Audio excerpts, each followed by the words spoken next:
Good evening mga kabebs! Magandang gabi! Kumusta? Ay nako mga kabebs, kahit gabi na, kararating ko lang nito galing maghapon sa paglilinis ng isda. O yan, alam nyo ba, kahit may bagyo, ay walang kwenta yan. Ang hilig-hilig namin kahit na maulan. Siya nga pala kahit gabi, ito, hinakot ako ng mga kasister ko. Kasama ko nga pala nag-iisa kong bayaw. Aalis kami, papunta nga kami sa nagbe-birthday ng aming apo, panganay na apo. At magugulat sila niyan, yung apo namin, tsaka pamangkin namin. Kasi hindi nila alam na pupunta kami sa kanila, masusurpresahan. Ang lakas nga ng ulan, kahit gabi na. O syempre, may bagyo, kaya malakas ang ulan eh. Ang kasama ko nga pala ay yung kapatid kong panganay. Tapos ako pangatlong panganay, tapos yung pangatlong bunso. Papunta kami sa pamangkin ko. Anak niya yung nag-birthday. Anak naman ng ate kong panganay. Pupuntahan namin. Buti na lang mabait yung bayaw ko. Nasa good mood talaga siya ngayon. Kaya nagkusa na rin siya na samahan kami at ipagdadrive. Salamat, bayaw. Wala man nga kaming dalang cake eh. Pero mga kabebs, kahit busy ako, hindi ko na nga na-vlog. Gumawa nga pala ako ng kalamay. Charan! Nandito na kami sa tapat ng bahay ng pamangkin ko. Yung apo namin, nandito na. Masusurpresa. Ay, may tanim pa siyang okra at saka talong. Ay, ang ganda-ganda naman. Sandali, kakatok muna kami. Tao po. Knock-knock. Knock-knock. Andito na kami. Happy birthday. Happy birthday. Birthday ng aming apong maganda. Kaingay ko, no? Na this oras kami, kahit 9 o'clock, lumusob pa rin kami kahit malakas ang ulan. Ito yung bitbit naming kalamay na ginawa ko. 2 kilong malagkit to, tsaka 1 buong kalabasa. Tsaka linagyan ko lang ng kalahating kilong asukal para hindi siya matamis.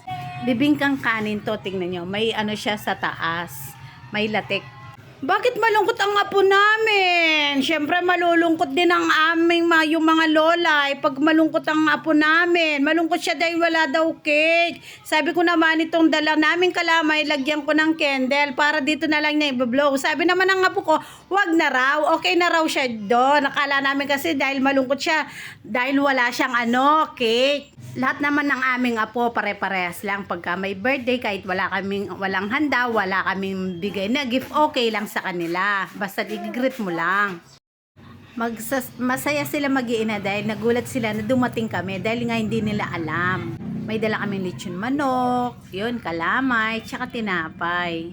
Kakaiba naman ng ginawa kong kalamay, tignan nyo, ang sarap, no? Mukhang talagang masarap na sarap. Dati puro inangit, ngayon may na sa taas. Kalamay na na to. Kalamay na bigo at saka yung tinapay. Paborito nila kasi itong tinapay na makabayan. Yan sa Tupperware na yan, pinakbet. Luto ko rin yan. Nung tanghalian, dinala ko hanggang gabi. Dalaginding na yung apo namin na panganay. Ay, nagpabebe pa yung isang pangalawang panganay kay Lola Len. 3 sila magkakapatid. Panganay yon yung may birthday si Jinri. Tapos itong si Zoe. Tapos si Baste. Dahil oras na nga kami nakawarating dito, yun, nadat na namin natutulog pala sila. Nagising sila dahil dumating kami. Kaya nga raw kung alam lang nila darating kami, hindi raw sila natulog. Siyempre nga naman, hindi nila inaasahan yun dahil siyempre bumabagyo, lakas ng ulan, tapos pupunta kami. Ang sarap ng kalamay, oh. Sinong may gusto dyan? Magluto kayo. Happy birthday ulit, Jenry Natalie. Hello, Baste. Nagtatampo pa yung bunso, si Baste. O, kain na kayo mga apo. Alis na kami niyan. Sandali lang kami dahil maaga pa nga akong gigising bukas. Masarap ito luto kong kalamay nito. Lutong-luto siya. Kaya kahit 2 araw, hindi siya matpapanis. Siguro abot din ng 3 araw ito kasi umuulan, malamig eh. Buti naman nagustuhan nila yung luto kong kalamay ng aking apo at saka aking pamangkin. Mama niya yung nasa side. Siyempre, special yan. Luto ni kaya ni Lolay Bebang. Pagkasarap-sarap nga naman yung tapis na sa itaasod, tignan mo, kalamay na biko. Siyempre, kahit konting sandali lang, kahit konting oras lang, sinamantala na namin ang kwentuhan. Sabi ko naman, 1 oras lang tayo, bilisan nyo, kwentuhan, sabihin nyo na yung dapat sabihin para makalis na tayo kasi lakas ng ulan. Tawan-tawa nga yung kapatid ko, bakit daw nagmamadali ako? O, syempre naman sabi ko, maaga pa yung gising ko bukas. Mapupuyat ako, syempre maghapon ako nagtatrabaho. O tapos umalis pa ako, naglakbat siya pa si Kabebang. O syempre, nagkakaedad na tayo, hindi katulad nung bata-bata pa tayo, pwede pa tayo lagi magpuyat. Ngayon, hindi nakakapareho, syempre. At kapag hindi naman nakakapasyal ito, yung mga anak ng ate ko, at saka apo niya yan. Ano, kami na pumupunta, syempre, iniisip rin namin, namimiss rin namin yung isa't isa. Sila lang naman kasing napalaya ayo sa mga apo namin, kaya kami lagi nagdumadalaw. Tsaka syempre, umuulan, may bagyo pa, sunod-sunod yung kaya yung bagyo. At natatawa ako, siguro napapansin nyo, wala ako lagi sa video kasi akong taga-video. Nahirap kasi na ordinary lang kasi yung cellphone ko eh.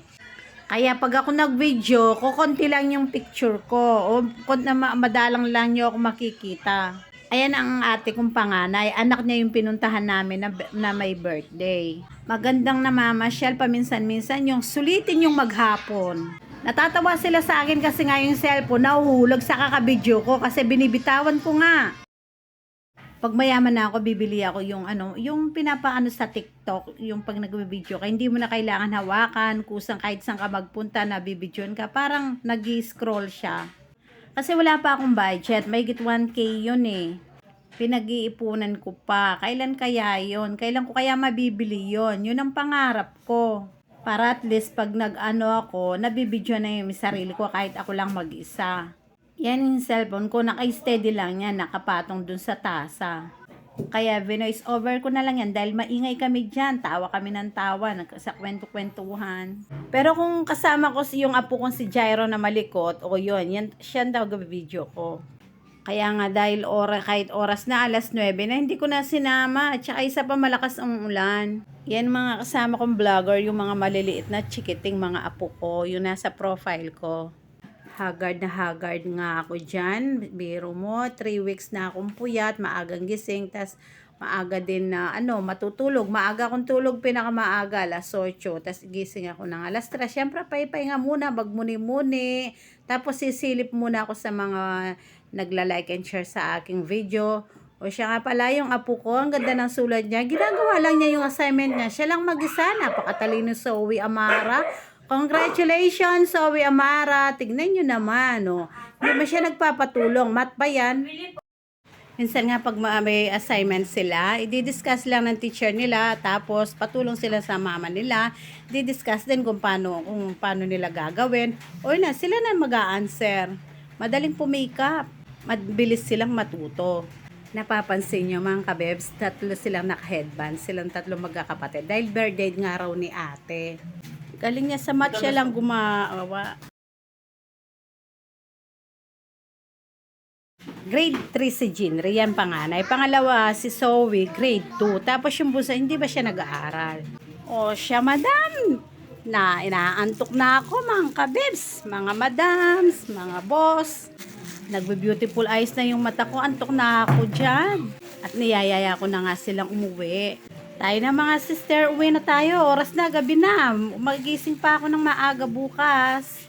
Nagbe-beautiful eyes pa nga yung mata ko dyan. Tignan nyo naman.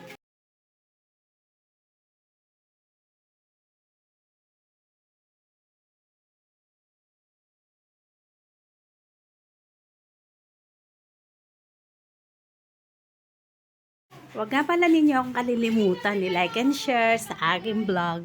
Bye-bye!